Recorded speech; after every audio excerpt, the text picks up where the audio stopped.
Book 23.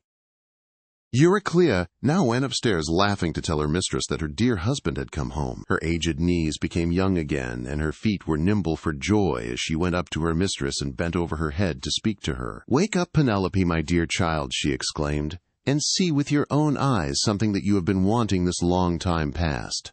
Ulysses has at last indeed come home again, and has killed the suitors who were giving so much trouble in his house, eating up his estate, and ill-treating his son."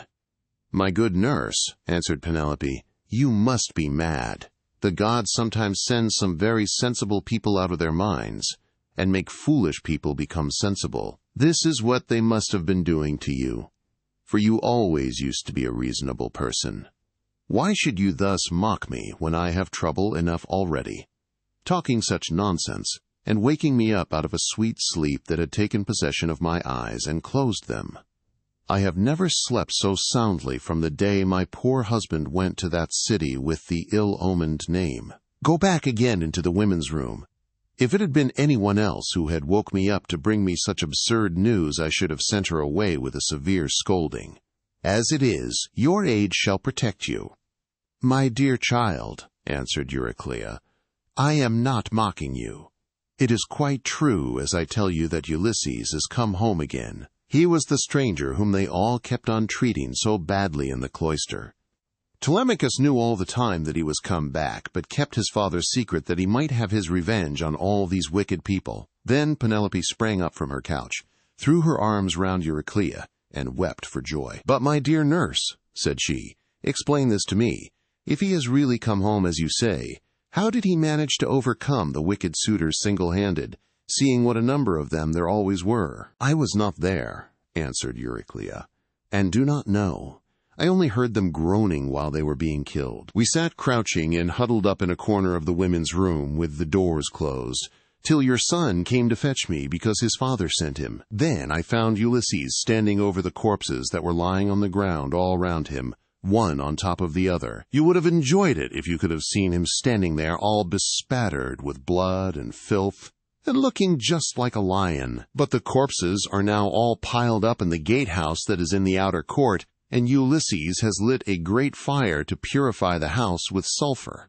He has sent me to call you, so come with me that you may both be happy together after all. For now at last the desire of your heart has been fulfilled.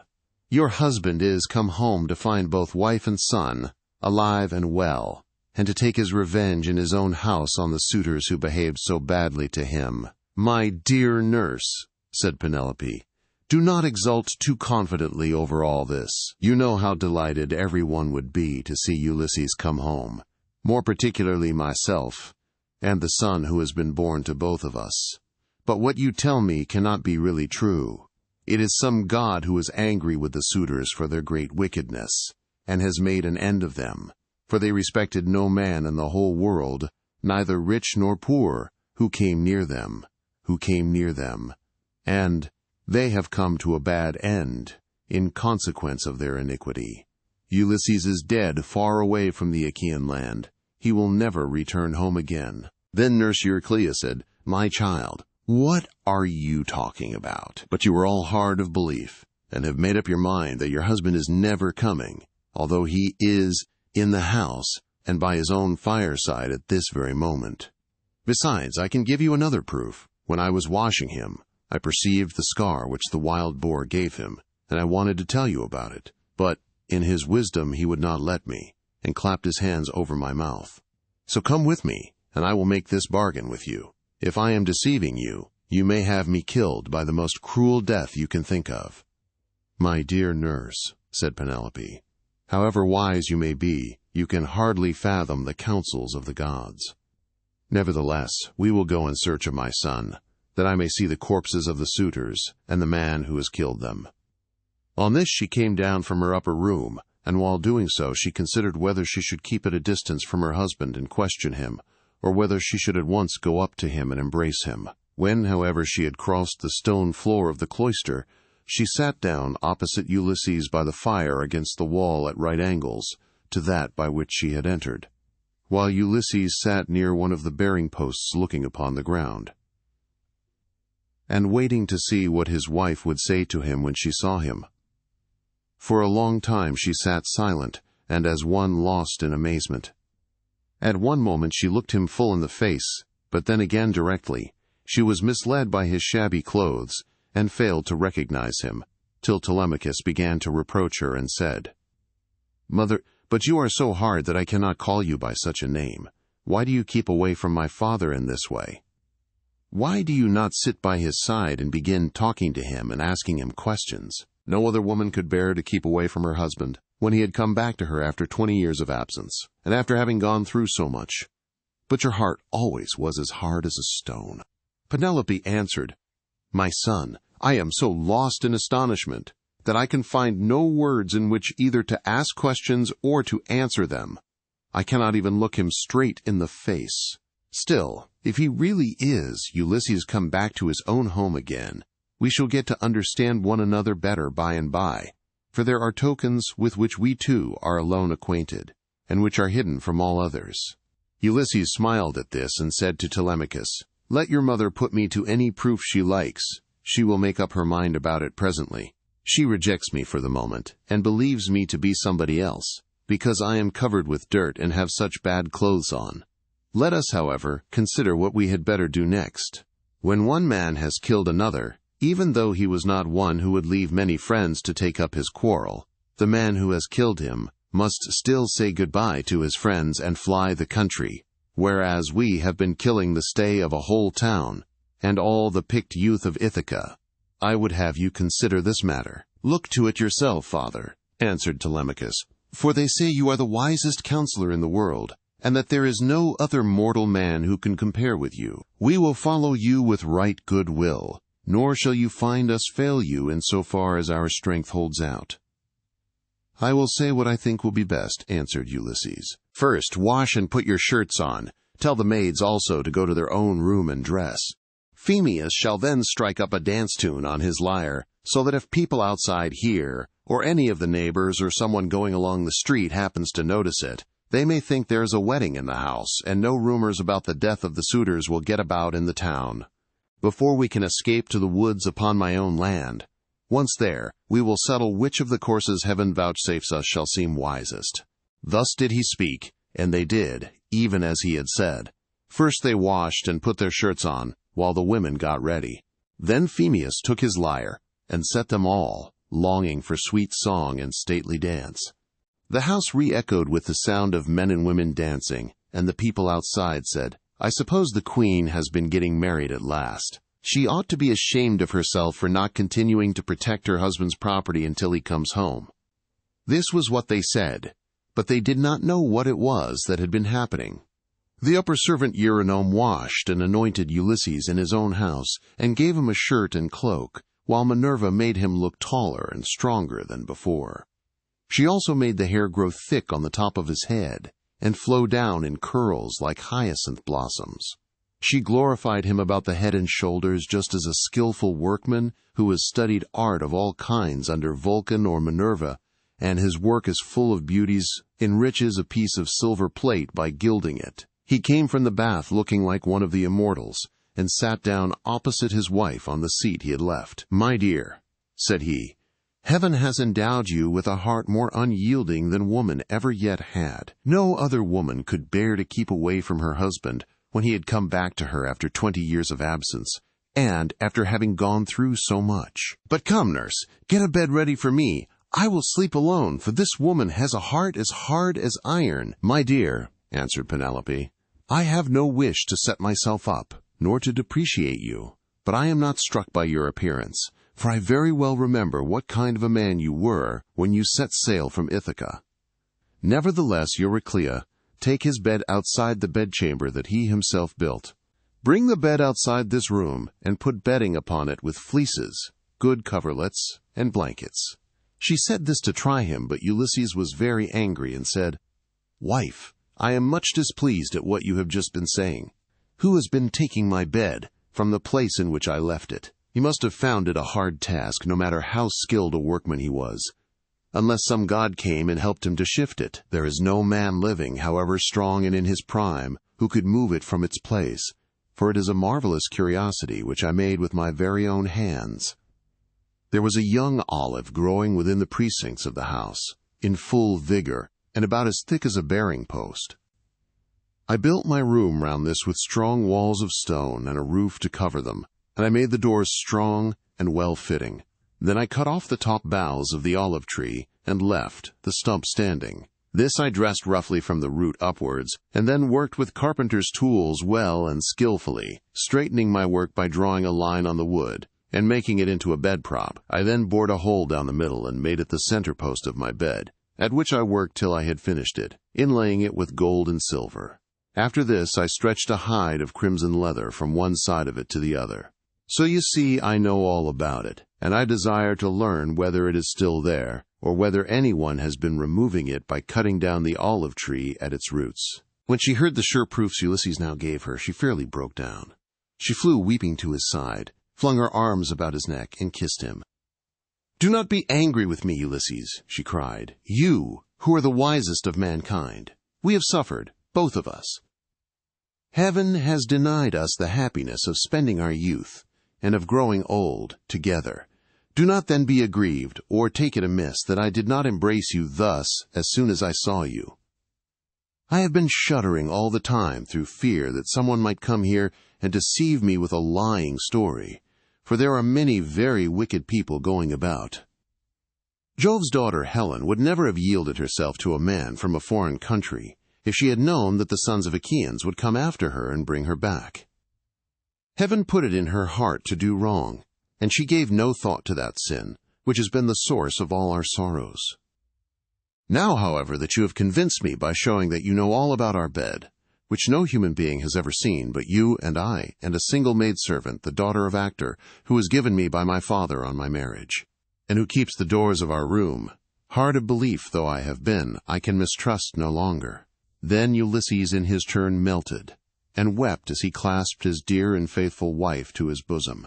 As the sight of land is welcome to men who are swimming towards the shore when Neptune has wrecked their ship with the fury of his winds and waves, a few alone reach the land, and these, covered with brine, are thankful when they find themselves on firm ground and out of danger. Even so was her husband welcomed to her as she looked upon him, and she could not tear her two fair arms from about his neck. Indeed, they would have gone on, indulging their sorrow, till rosy-fingered morn appeared, had not Minerva determined otherwise, and held night back in the far west, while she would not suffer dawn to leave Oceanus, nor to yoke the two steeds, Lampus and Phaethon, that bear her onward to break the day upon mankind. At last, however, Ulysses said, "Wife, we have not yet reached the end of our troubles. I have an unknown amount of toil still to undergo. It is long and difficult, but I must go through with it, for thus the shade of Tiresias prophesied concerning me, on the day when I went down into Hades to ask about my return and that of my companions. But now let us go to bed, that we may lie down and enjoy the blessed boon of sleep." "You shall go to bed as soon as you please," replied Penelope, "now that the gods have sent you home to your own good house and to your country. But as heaven has put it in your mind to speak of it, tell me about the task that lies before you. I shall have to hear about it later, so it is better that I should be told at once." "My dear," answered Ulysses, "why should you press me to tell you? Still, I will not conceal it from you, though you will not like it. I do not like it myself, for Tiresias bade me travel far and wide, carrying an oar, till I came to a country where the people have never heard of the sea, and do not even mix salt with their food. They know nothing about ships, nor oars that are as the wings of a ship. He gave me this certain token, which I will not hide from you. He said that a wayfarer should meet me, and ask me whether it was a winnowing shovel that I had on my shoulder. On this, I was to fix my oar in the ground and sacrifice a ram, a bull, and a boar to Neptune, after which I was to go home and offer hecatombs to all the gods in heaven, one after the other. As for myself, he said that death should come to me from the sea, and that my life should ebb away very gently when I was full of years and peace of mind, and my people should bless me. All this, he said, should surely come to pass." And Penelope said, "If the gods are going to vouchsafe you a happier time in your old age, you may hope then to have some respite from misfortune." Thus did they converse. Meanwhile, Eurynome and the nurse took torches, and made the bed ready with soft coverlets. As soon as they had laid them, the nurse went back into the house to go to her rest, leaving the bedchamber woman Eurynome to show Ulysses and Penelope to bed by torchlight. When she had conducted them to their room, she went back, and they then came joyfully to the rights of their own old bed. Telemachus, Philoetius, and the swineherd now left off dancing, and made the women leave off also. They then laid themselves down to sleep in the cloisters. When Ulysses and Penelope had had their fill of love, they fell talking with one another. She told him how much she had had to bear in seeing the house filled with a crowd of wicked suitors who had killed so many sheep and oxen on her account, and had drunk so many casks of wine. Ulysses in his turn told her what he had suffered, and how much trouble he had himself given to other people. He told her everything, and she was so delighted to listen that she never went to sleep till he had ended his whole story. He began with his victory over the Cicons, and how he thence reached the fertile land of the lotus-eaters. He told her all about the Cyclops, and how he had punished him for having so ruthlessly eaten his brave comrades. How he then went on to Aeolus, who received him hospitably and furthered him on his way. But even so he was not to reach home, for to his great grief a hurricane carried him out to sea again. How he went on to the Laestrygonian city, Telepolis, where the people destroyed all his ships with their crews, save himself and his own ship only.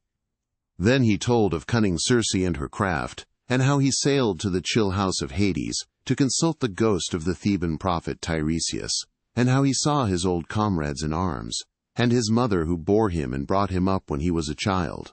How he then heard the wondrous singing of the sirens, and went on to the wandering rocks and terrible Charybdis, and to Scylla, whom no man had ever yet passed in safety. How his men then ate the cattle of the sun god, and how Jove therefore struck the ship with his thunderbolts, so that all his men perished together, himself alone being left alive. How at last he reached the Ogygian island and the nymph Calypso, who kept him there in a cave and fed him, and wanted him to marry her, in which case she intended making him immortal so that he should never grow old, but she could not persuade him to let her do so. And how after much suffering he had found his way to the Phaeacians, who had treated him as though he had been a god, and sent him back in a ship to his own country after having given him gold, bronze, and raiment in great abundance. This was the last thing about which he told her, for here a deep sleep took hold upon him, and eased the burden of his sorrows. Then Minerva bethought her of another matter. When she deemed that Ulysses had had both of his wife and of repose, she bade gold-enthroned Dawn rise out of Oceanus, that she might shed light upon mankind. On this, Ulysses rose from his comfortable bed and said to Penelope, "Wife, we have both of us had our full share of troubles, you here in lamenting my absence, and I in being prevented from getting home, though I was longing all the time to do so. Now, however, that we have at last come together, take care of the property that is in the house.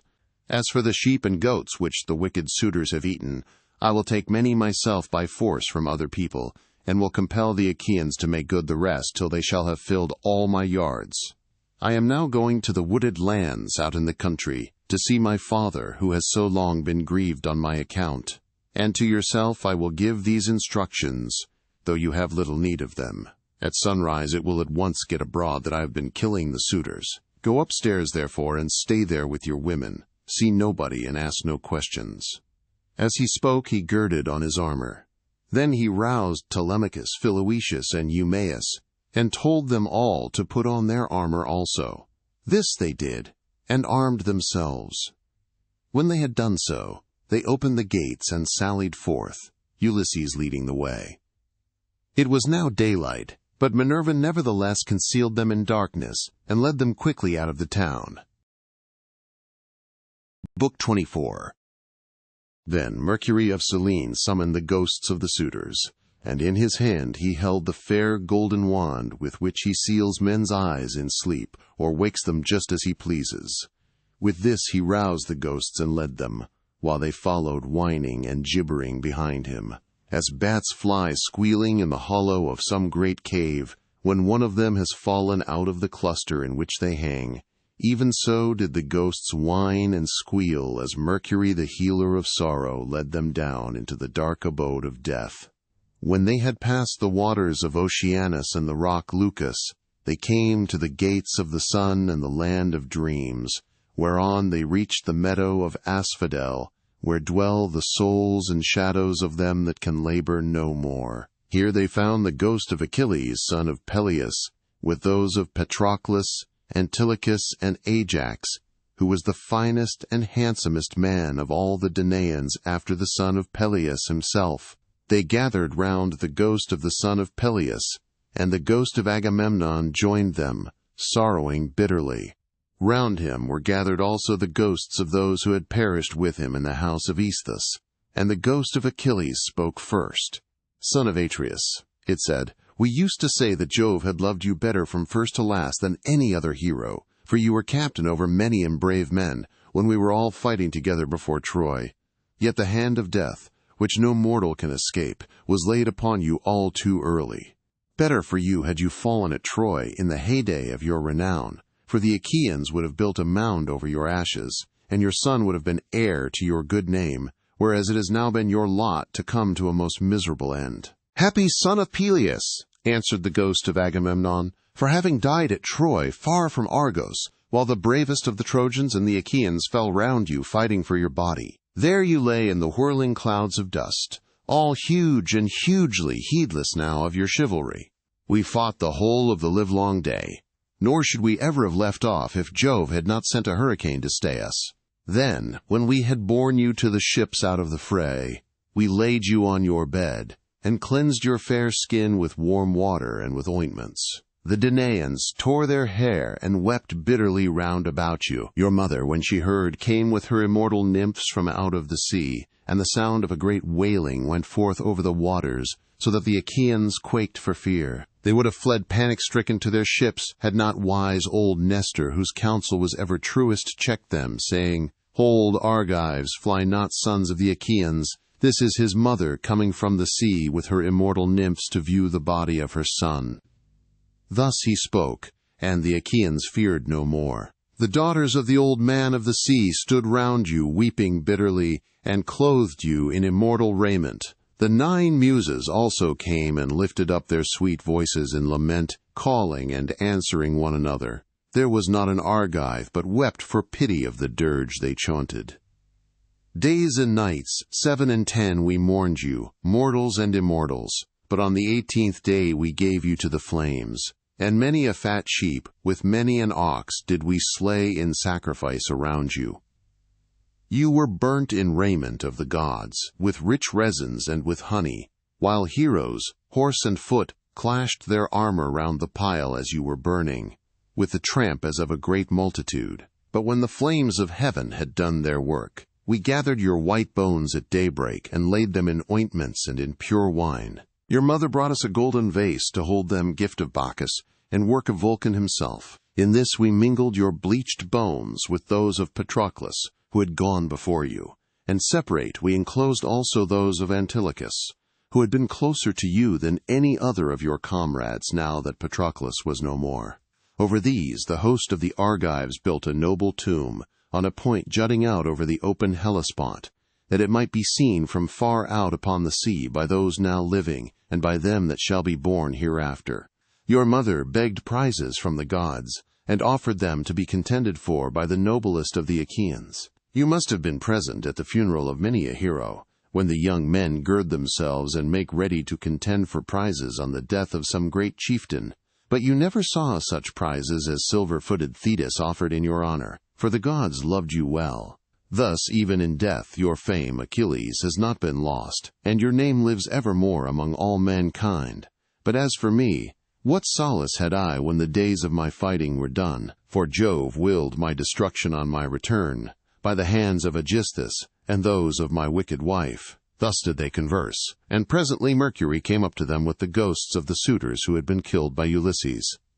The ghosts of Agamemnon and Achilles were astonished at seeing them, and went up to them at once. The ghost of Agamemnon recognized Amphimedon, son of Melanius, who lived in Ithaca and had been his host. So it began to talk to him. "Amphimedon," it said, "what has happened to all you fine young men, all of an age too, that you are come down here under the ground?" One could pick no finer body of men from any city. Did Neptune raise his winds and waves against you when you were at sea, or did your enemies make an end of you on the mainland when you were cattle lifting or sheep stealing, or while fighting in defense of their wives and city? Answer my question, for I have been your guest. Do you not remember how I came to your house with Menelaus, to persuade Ulysses to join us with his ships against Troy? It was a whole month ere we could resume our voyage, for we had hard work to persuade Ulysses to come with us. And the ghost of Amphimedon answered, Agamemnon, son of Atreus, king of men, I remember everything that you have said, and will tell you fully and accurately about the way in which our end was brought about. Ulysses had been long gone, and we were courting his wife, who did not say point blank that she would not marry, nor yet bring matters to an end, for she meant to compass our destruction. This, then, was the trick she played us. She set up a great tambour frame in her room, and began to work on an enormous piece of fine needlework. Sweethearts, said she, Ulysses is indeed dead still. Do not press me to marry again immediately. Wait, for I would not have my skill in needlework perish unrecorded till I have completed a pall for the hero Laertes, against the time when death shall take him. He is very rich, and the women of the place will talk if he is laid out without a pall. This is what she said, and we assented. Whereupon we could see her working upon her great web all day long, but at night she would unpick the stitches again by torchlight. She fooled us in this way for 3 years without our finding it out. But as time wore on, and she was now in her 4th year in the waning of moons, and many days had been accomplished, one of her maids, who knew what she was doing, told us, and we caught her in the act of undoing her work.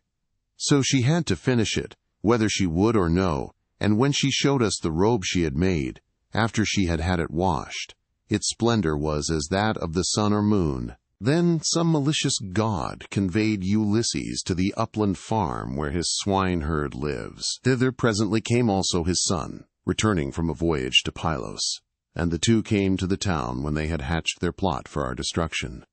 Telemachus came first, and then after him, accompanied by the swineherd, came Ulysses, clad in rags and leaning on a staff as though he were some miserable old beggar. He came so unexpectedly that none of us knew him, not even the older ones among us, and we reviled him and threw things at him. He endured both being struck and insulted without a word, though he was in his own house.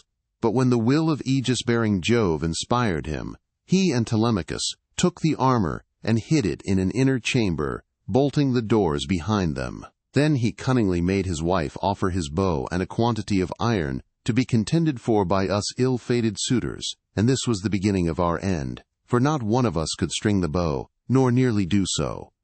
When it was about to reach the hands of Ulysses, we all of us shouted out that it should not be given him, no matter what he might say, but Telemachus insisted on his having it. When he had got it in his hands, he strung it with ease, and sent his arrow through the iron. Then he stood on the floor of the cloister, and poured his arrows on the ground, glaring fiercely about him.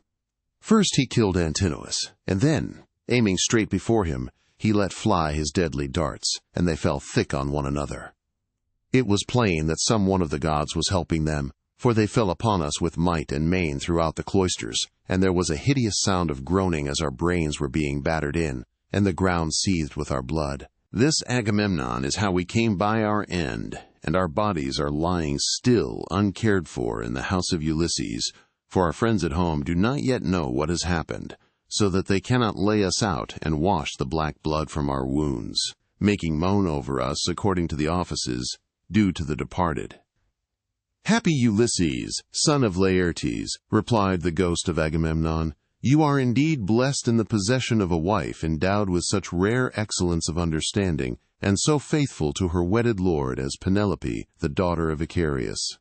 The fame, therefore, of her virtue shall never die, and the immortals shall compose a song that shall be welcome to all mankind, in honor of the constancy of Penelope.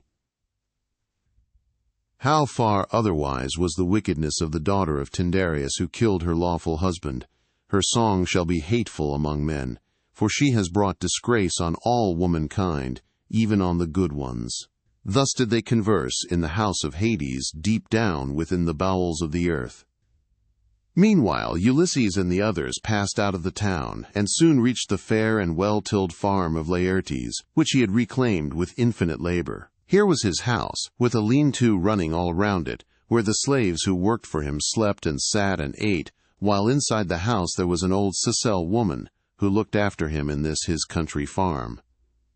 When Ulysses got there, he said to his son and to the other two, "Go to the house, and kill the best pig that you can find for dinner. Meanwhile, I want to see whether my father will know me, or fail to recognize me after so long an absence." He then took off his armor and gave it to Eumaeus and Philoetius, who went straight on to the house, while he turned off into the vineyard to make trial of his father. As he went down into the great orchard, he did not see Dolius, nor any of his sons, nor of the other bondsmen, for they were all gathering thorns to make a fence for the vineyard, at the place where the old man had told them. He therefore found his father alone, hoeing a vine. He had on a dirty old shirt, patched and very shabby. His legs were bound round with thongs of oxhide to save him from the brambles, and he also wore sleeves of leather. He had a goatskin cap on his head, and was looking very woe-begone. When Ulysses saw him so worn, so old and full of sorrow, he stood still under a tall pear tree and began to weep. He doubted whether to embrace him, kiss him, and tell him all about his having come home, or whether he should first question him and see what he would say. In the end he deemed it best to be crafty with him, so in this mind he went up to his father, who was bending down and digging about a plant. "I see, sir," said Ulysses, "that you are an excellent gardener. What pains you take with it, to be sure. There is not a single plant, not a fig tree, vine, olive, pear, nor flower bed, but bears the trace of your attention. I trust, however, that you will not be offended if I say that you take better care of your garden than of yourself. You are old, unsavory, and very meanly clad. It cannot be because you are idle that your master takes such poor care of you. Indeed, your face and figure have nothing of the slave about them, and proclaim you of noble birth. I should have said that you were one of those who should wash well, eat well, and lie soft at night, as old men have a right to do. But tell me, and tell me true, whose bondman are you, and in whose garden are you working? Tell me also about another matter. Is this place that I have come to really Ithaca? I met a man just now who said so, but he was a dull fellow, and had not the patience to hear my story out when I was asking him about an old friend of mine, whether he was still living or was already dead and in the house of Hades. Believe me when I tell you that this man came to my house once, when I was in my own country, and never yet did any stranger come to me whom I liked better. He said that his family came from Ithaca, and that his father was Laertes, son of Arcesius. I received him hospitably, making him welcome to all the abundance of my house, and when he went away, I gave him all customary presents. I gave him 7 talents of fine gold, and a cup of solid silver with flowers chased upon it. I gave him 12 light cloaks, and as many pieces of tapestry. I also gave him 12 cloaks of single fold, 12 rugs, 12 fair mantles, and an equal number of shirts. To all this I added 4 good-looking women, skilled in all useful arts, and I let him take his choice. His father shed tears and answered, "Sir, you have indeed come to the country that you have named, but it has fallen into the hands of wicked people. All this wealth of presents has been given to no purpose. If you could have found your friend here alive in Ithaca, he would have entertained you hospitably, and would have required your presence amply when you left him, as would have been only right considering what you have already given him. But tell me, and tell me true, how many years is it since you entertained this guest, my unhappy son, as ever was? Alas! He has perished far from his own country. The fishes of the sea have eaten him, or he has fallen a prey to the birds and wild beasts of some continent. Neither his mother, nor I, his father, who were his parents, could throw our arms about him and wrap him in his shroud, nor could his excellent and richly dowered wife Penelope bewail her husband, as was natural upon his deathbed, and close his eyes according to the offices due to the departed. But now, tell me truly, for I want to know. Who and whence are you? Tell me of your town and parents. Where is the ship lying that has brought you and your men to Ithaca? Or were you a passenger on some other man's ship, and those who brought you here have gone on their way and left you?" "I will tell you everything," answered Ulysses. "Quite truly. I come from Alybas, where I have a fine house. I am son of King Aphiadus, who is the son of Polypemon. My own name is Eperitus. Heaven drove me off my course as I was leaving Syconia, and I have been carried here against my will. As for my ship, it is lying over yonder, off the open country outside the town, and this is the 5th year since Ulysses left my country. Poor fellow, yet the omens were good for him when he left me. The birds all flew on our right hands, and both he and I rejoiced to see them as we parted, for we had every hope that we should have another friendly meeting and exchange presents." A dark cloud of sorrow fell upon Laertes as he listened. He filled both hands with the dust from off the ground and poured it over his gray head, groaning heavily as he did so. The heart of Ulysses was touched, and his nostrils quivered as he looked upon his father. Then he sprang towards him, flung his arms about him, and kissed him, saying, "I am he, father, about whom you are asking. I have returned after having been away for 20 years. But cease your sighing and lamentation. We have no time to lose, for I should tell you that I have been killing the suitors in my house to punish them for their insolence and crimes." "If you really are my son Ulysses," replied Laertes, "and have come back again, you must give me such manifest proof of your identity as shall convince me." "First observe this scar," answered Ulysses, "which I got from a boar's tusk when I was hunting on Mount Parnassus. You and my mother had sent me to Autolycus, my mother's father, to receive the presents which, when he was over here, he had promised to give me. Furthermore, I will point out to you the trees in the vineyard which you gave me, and I asked you all about them as I followed you round the garden. We went over them all, and you told me their names and what they all were. You gave me 13 pear trees, 10 apple trees, and 40 fig trees. You also said you would give me 50 rows of vines. There was corn planted between each row, and they yield grapes of every kind when the heat of heaven has been laid heavy upon them." Laertes' strength failed him when he heard the convincing proofs which his son had given him. He threw his arms about him, and Ulysses had to support him, or he would have gone off into a swoon. But as soon as he came to, and was beginning to recover his senses, he said, "Oh, Father Jove! Then you gods are still in Olympus after all, if the suitors have really been punished for their insolence and folly. Nevertheless, I am much afraid that I shall have all the townspeople of Ithaca up here directly, and they will be sending messengers everywhere, throughout the cities of the Cephallenians."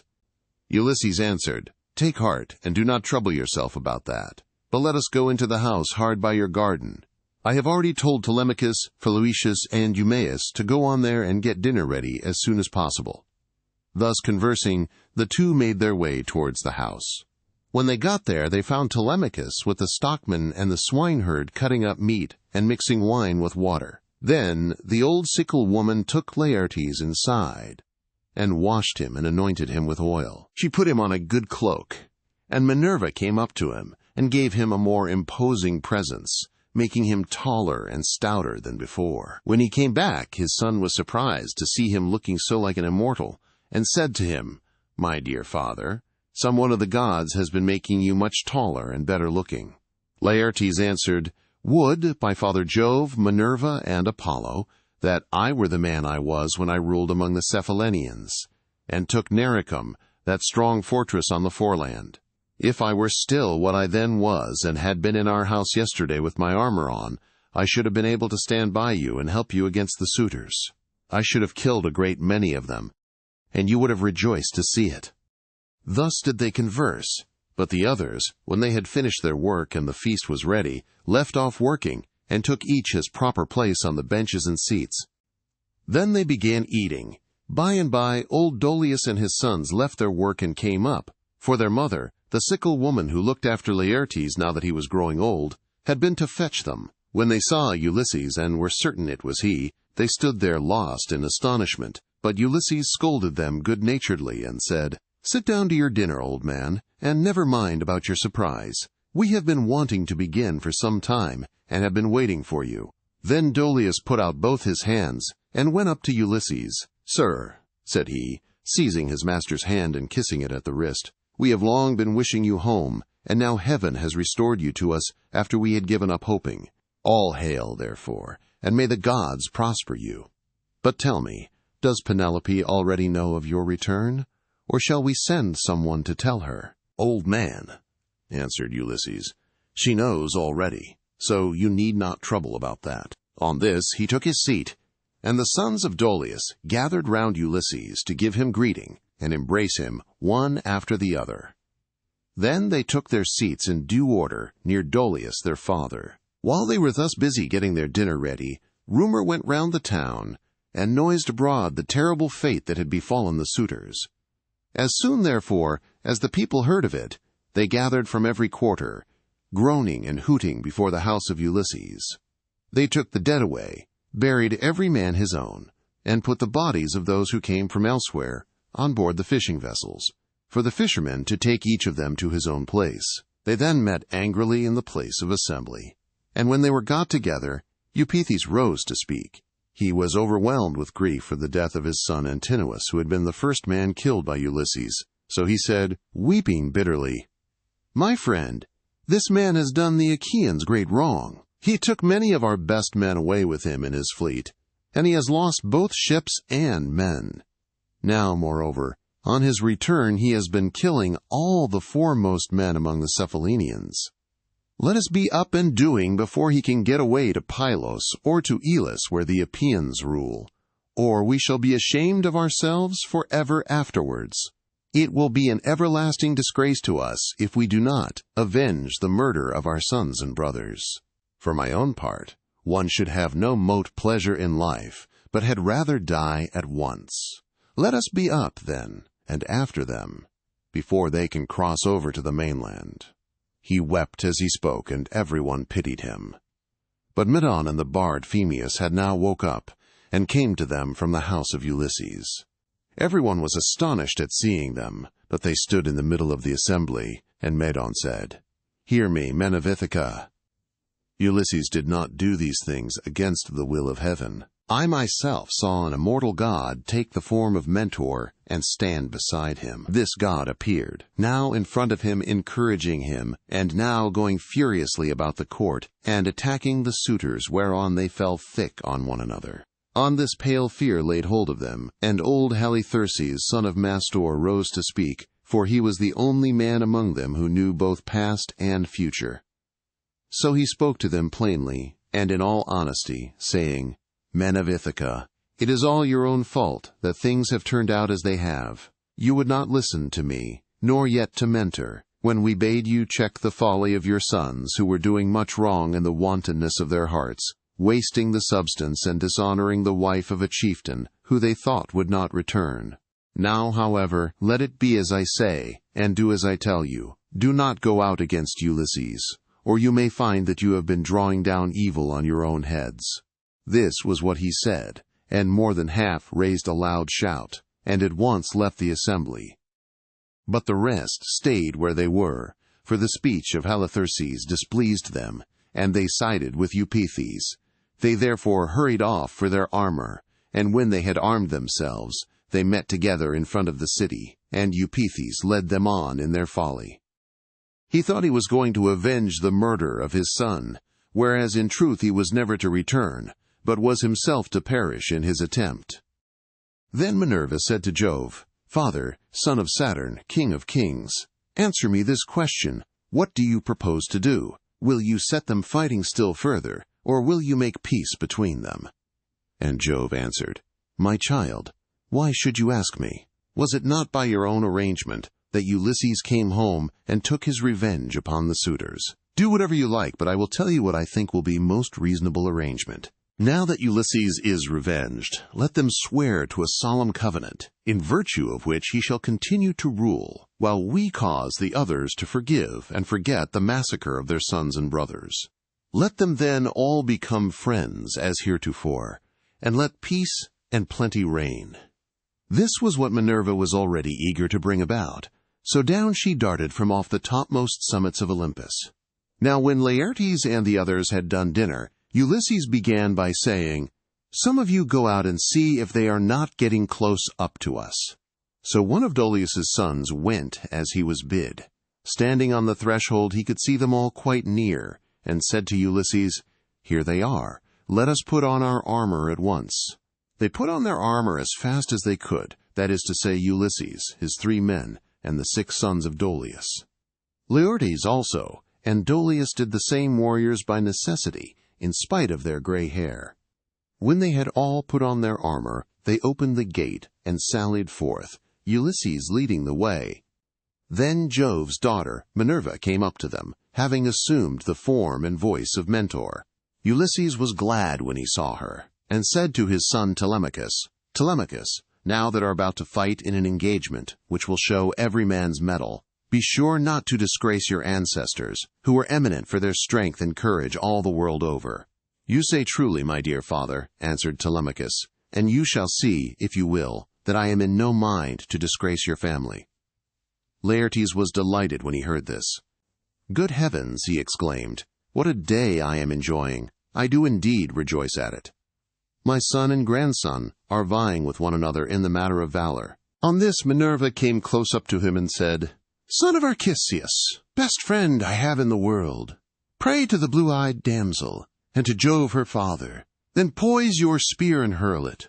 As she spoke, she infused fresh vigor into him, and when he had prayed to her, he poised his spear and hurled it. He hit Eupiphes' helmet, and the spear went right through it, for the helmet stayed it not, and his armor rang, rattling round him as he fell heavily to the ground. Meantime Ulysses and his son fell the front line of the foe, and smote them with their swords and spears. Indeed, they would have killed every one of them, and prevented them from ever getting home again, only Minerva raised her voice aloud and made everyone pause. "Men of Ithaca," she cried, "cease this dreadful war, and settle the matter at once without further bloodshed." On this pale fear seized everyone. They were so frightened that their arms dropped from their hands and fell upon the ground at the sound of the goddess's voice, and they fled back to the city for their lives. But Ulysses gave a great cry, and gathering himself together swooped down like a soaring eagle. Then the son of Saturn sent a thunderbolt of fire that fell just in front of Minerva. So she said to Ulysses, "Ulysses, noble son of Laertes, stop this warful strife, or Jove will be angry with you." Thus spoke Minerva, and Ulysses obeyed her gladly. Then Minerva assumed the form and voice of Mentor, and presently made a covenant of peace between the 2 contending parties.